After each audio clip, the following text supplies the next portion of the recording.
Assalamualaikum warahmatullahi wabarakatuh. Waalaikumsalam warahmatullahi wabarakatuh.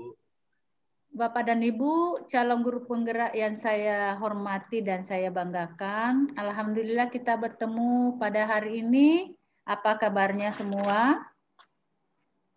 Baik, terbaik. Baik. Ya, mudah-mudahan kita semua ini diberi kesehatan, dapat mengikuti kegiatan ini sampai selesai. Amin. Baik, Bapak dan Ibu, saya izin untuk share saya punya materi yang saya akan bawakan.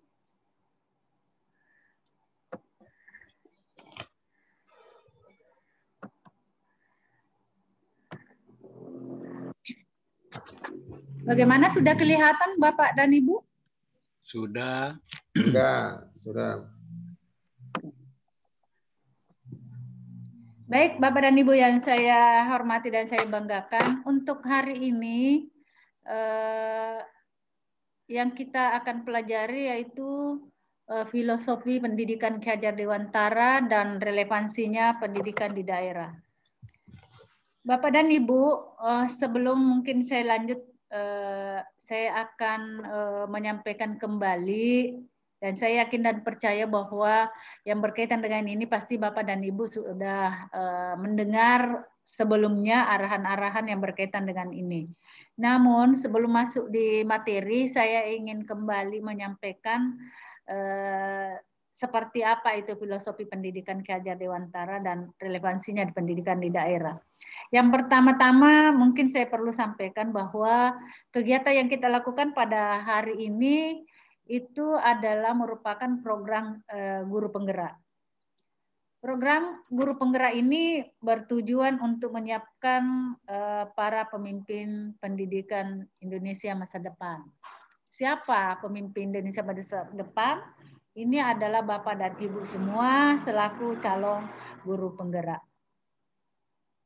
Bapak dan Ibu, untuk mendukung tercapainya tujuan ini, program pendidikan guru penggerak menjalankan dengan menekankan pada kompetensi kepemimpinan pembelajaran. Namun, Bapak dan Ibu, perlu kita pahami bersama bahwa kegiatan pembelajaran yang akan dilakukan berkaitan dengan kepemimpinan pembelajaran ini adalah menitikberatkan kepada kepentingan anak-anak kita pada saat kita melaksanakan suatu kegiatan pembelajaran, yaitu perkembangan murid, ya, memahami kebebasan murid. Baik, Bapak dan Ibu, saya lanjut.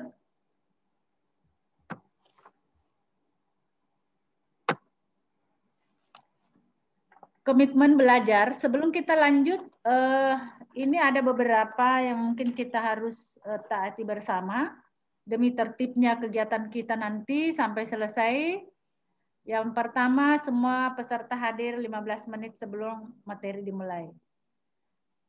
Tekan raise hand pada layar laptop apabila Bapak dan Ibu ingin bertanya.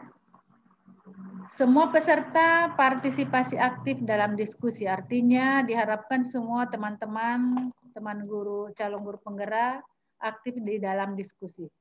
Kemudian membuka diri terhadap perbedaan. Kita tidak perlu merasa minder, merasa malu, dan lain sebagainya. Yang terakhir adalah berdoa dan salam sebelum kegiatan pembelajaran dimulai. Baik, Bapak dan Ibu, sebelum kita lanjut dengan melihat dari komitmen yang ada, mari kita berdoa bersama. Doa dimulai. Selesai? Baik, Bapak dan Ibu, lanjut. Ada tujuan yang ingin dicapai, yaitu adalah tujuan khusus untuk materi ini, yaitu peserta mampu membuat refleksi diri tentang pemikiran Ki Hajar Dewantara.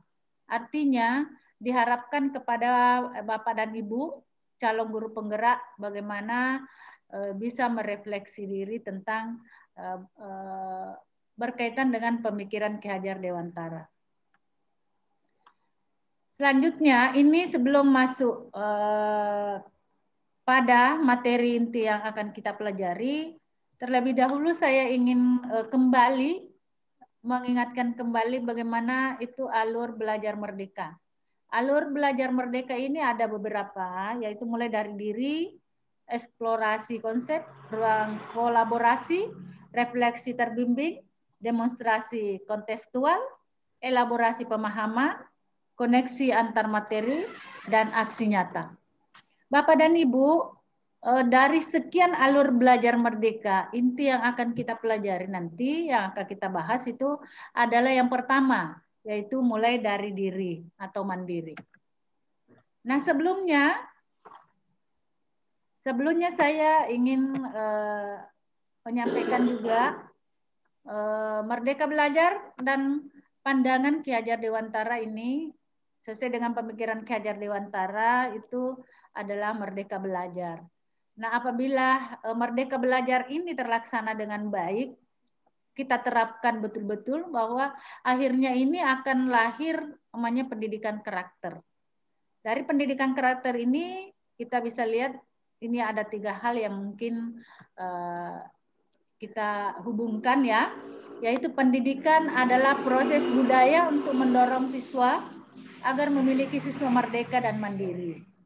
Kemudian yang kedua, membentuk watak siswa agar berjiwa nasional, namun membuka diri terhadap perkembangan internasional. Membangun pribadi siswa agar berjiwa pionir pelopor. Yang ketiga, mendidik berarti mengembangkan potensi atau bakat yang menjadi kodrat alamnya masing-masing. Saya lanjut.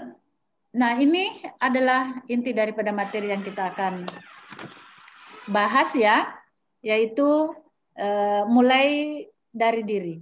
Bapak dan Ibu, mulai dari diri ini, Bapak dan Ibu dapat merefleksikan diri tentang pemikiran Ki Hajar Dewantara. Ini ada 3 pertanyaan, mungkin yang Bapak Ibu bisa baca dan jawab sendiri di dalam pemikirannya, nggak perlu ditulis.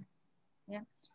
Kalau misalnya pertanyaan pertama, ya diingat-ingat saja, karena ini adalah merupakan referensi untuk bagaimana sebagai, atau boleh dikatakan sebagai bahan pemantik proses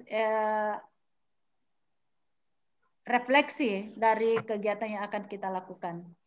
Namun sebelumnya saya mungkin perlu sampaikan kepada Bapak dan Ibu semua bahwa dalam melakukan refleksi diri ini, sejauh mana Bapak dan Ibu mengenal dan memahami pemikiran KHD,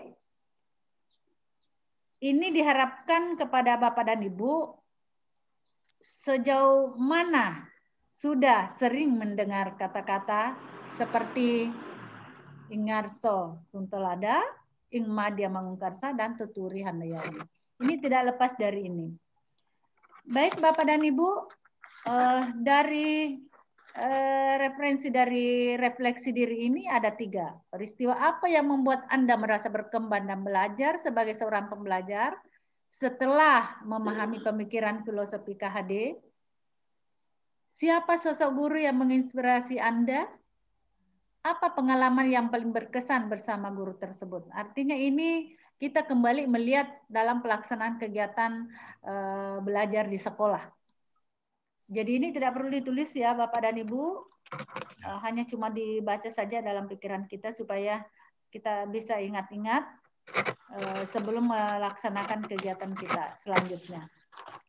Baik Bapak dan Ibu, ini tugas. Tulislah reflektif kritis. Ya. Pertanyaannya, tulislah reflektif terkait pemikiran KHD dengan jumlah minimum 300 kata dan maksimum 500 kata. Ada 3 pertanyaan di sini. Yang pertama, apa yang Anda ketahui tentang pemikiran KHD mengenai pendidikan dan pengajaran? Kemudian apa relevansi pemikiran KHD dengan konteks pendidikan Indonesia saat ini dan konteks pendidikan di sekolah secara khusus. Dan yang ketiga, apakah Bapak dan Ibu merasa sudah melaksanakan pemikiran KHD dan memiliki kemerdekaan dalam menjalankan aktivitas sebagai guru. Jadi ini tugas Bapak untuk menjawabnya. Dengan menjawab pertanyaan ini jumlah minimum 300 kata, ya, maksimum 500 kata. Saya berharap kepada teman-teman guru semua untuk menjawab ini di room chat saja. Silakan Bapak dan Ibu. Ini ada 3 pertanyaan.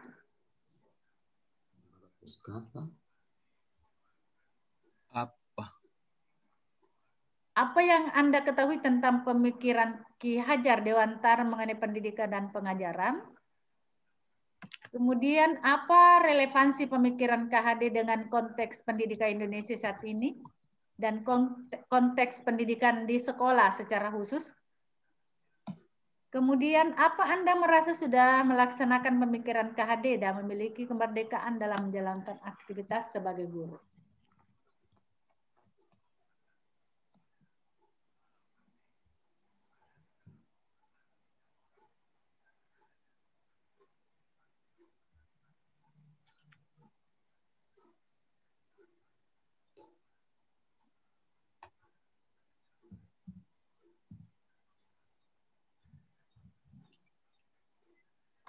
Sudah, Pak?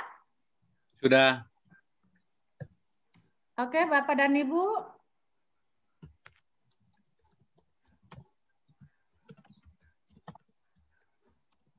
Lanjut ya, yang kedua.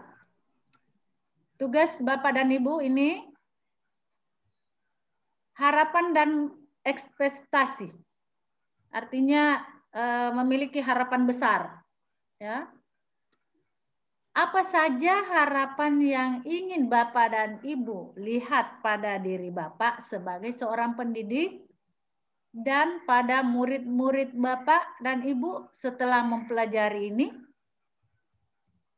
Ini satu untuk diri sendiri atau untuk Bapak dan Ibu. Kemudian ini juga untuk muridnya nanti. Ini diisi kolom ini. Kemudian yang kedua, kolom kedua, apa saja kegiatan materi, manfaat yang Bapak dan Ibu harapkan yang ada di dalam materi ini. Untuk diri sendiri juga, untuk Bapak dan Ibu, kemudian untuk muridnya. Silakan jawab di dalam kolom ini. Jadi ada 2 jawaban. Baik Bapak dan Ibu, dipahami tugasnya? Ya, insya Allah Bu, sudah dibaca dan dipahami. Baik, sebelum saya mengakhiri tugas ini, kegiatan kita hari ini, mungkin ada yang mau bertanya? Atau ada yang kurang dipahami? Silakan. Saya Bu. Iya, silakan Bu. Iya, tugas yang tadi yang ada menulis 300 sampai 500 kata. Ya. Jadi apa menjawab apa satu kali dijawab itu dalam bentuk narasi. Seperti itu, Bu. Iya, Bapak dan Ibu, karena ini kan saya minta di chat saja karena saya mau langsung lihat ya. Saya mau langsung lihat. Seandainya saya tidak minta di chat, mungkin seandainya tatap muka langsung, mungkin saya harapkan kepada Ibu untuk menulis di kertas, kemudian saya ini. Jadi silakan tulis saja di chat di situ. Oke, Ibu, ada lagi?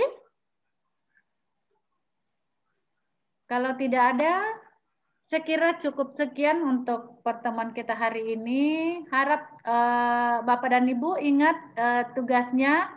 Yang terakhir kan tadi di chat yang ditulis ya, di chat. Kemudian yang kedua ini adalah tugasnya dikerja, kemudian dikirim di LMS. Oke, Bapak dan Ibu.